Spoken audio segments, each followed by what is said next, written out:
नमस्कार दोस्तों, मैं गुड्डू काशीवाल।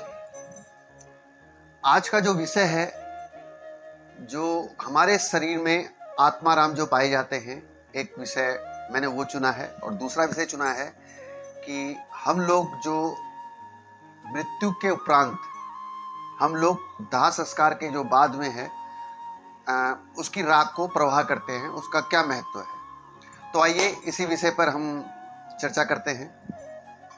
जैसा कि हम सनातनियों में एक रिवाज है कि मनुष्य या स्त्री को दाह संस्कार के बाद उसकी अस्थियां प्रवाह करने का प्रावधान हमारे सनातनियों में है। तो उसमें तो कुछ प्रश्न भी है इसमें कि मानव शरीर में आत्माराम कैसे दिखता है, मतलब किस प्रकार का दिखता है, और मानव शरीर में आत्माराम क्या है। आप उन चमत्कारों के बारे में क्या सोचते हैं जो वास्तव में हर किसी के जीवन में होते हैं और इसका आत्माराम से क्या संबंध है। तो आत्माराम का हमारे जो जीवन से क्या संबंध है, इसके बारे में भी बताएंगे आपको। तो आइए इस पूरी वीडियो को आप देखिए। तो सबसे पहले हम बात करते हैं, जैसे हम शमशान में जाते हैं, किसी भी शमशान में हम लोग जाते हैं। आत्माराम दाह संस्कार की प्रक्रिया के बाद मिली एक हड्डी है और बुद्ध या ध्यान में बैठे किसी मतलब मूर्ति जैसी दिखती है वो। अगर आपने देखा होगा तो ये जैसे आपको इस फोटो में दिख रहा है, इस प्रकार की दिखती है। तो आत्माराम जो है हड्डी का एक टुकड़ा है जो हृदय के निकटतम पसली पिंजरे का एक हिस्सा है जहां पर आत्मा रहती है। वैसे तो आत्मा को पूरे शरीर में बताया जाता है, लेकिन कहा जाता है कि यही बिंदु केंद्र है, मतलब हमारी आत्मा का जो बिंदु केंद्र है वही है। वैसे तो मानव शरीर में 206 तरह की हड्डियां पाई जाती हैं, तो उसमें से भी एक जो है टुकड़ा हड्डी का, इसी को माना गया है आत्माराम को। तो अब इसमें एक चीज और भी मैं बताना चाहूंगा आपको कि जब कोई महिला गर्भ धारण करती है तब ऐसा कहा गया है कि पहले 3 माह में इसी आत्माराम की उत्पत्ति होती है। जो आकृति है इसी की सबसे पहले इसी की बनती है 3 माह के पहले, 3 माह में। तो उसी के बाद स्त्री को बताया जाता है कि वह जो है अपने पुत्र या पुत्री को, या फिर जो भी है वो पेट से है, वो जन्म देने वाली है।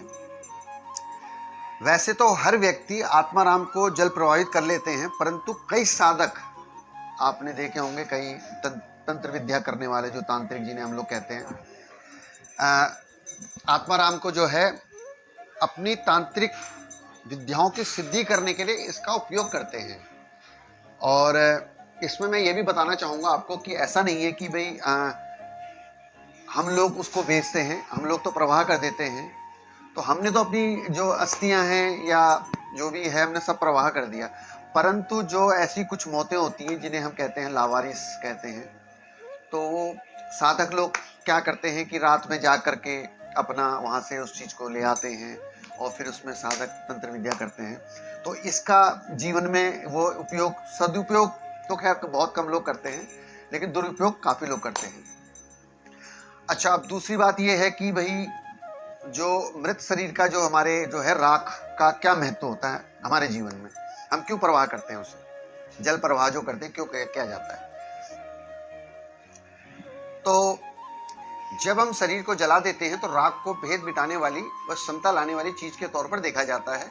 जो विभूति आप लगाते हैं उसका एक पहलू यह है कि जब आप उसे शरीर के एक खास हिस्से पर लगाते हैं तो यह आपके भीतर एक संतुलन जो है लाती है, क्योंकि विभूति का काम जो है समता लाना ही है।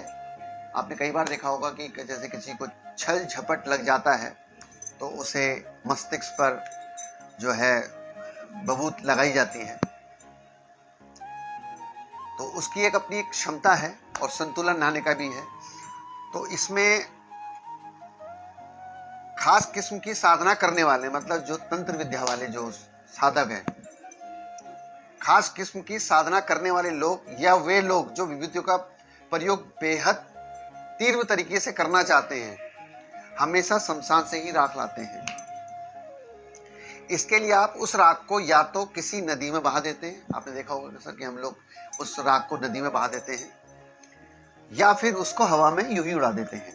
और हवा में उड़ाने का मैं आपको एक किस्सा बताऊं, क्योंकि मैंने देखा है इस चीज़ों को, क्योंकि कई गांव देहात में अगर आप जाएं तो कई जगह ऐसा होता है कि पानी नहीं होता है या नदी नहीं होती है, तो वहाँ पर अक्सर लोग यही करते हैं कि पहाड़ों पर जा करके उस राख को हवा में उड़ा देते हैं, कि मतलब उस जो बिल्कुल वो नष्ट हो जाए, राख किसी को मिले ना। तो इसी का जो है मतलब वह है कि साधक या कोई भी ऐसा व्यक्ति जो तंत्र विद्या करता हो इसका दुरुपयोग ना कर पाए। तो इसके लिए हमने कई चीज़ें देखी हैं। तो मैं तो यही कहूँगा कि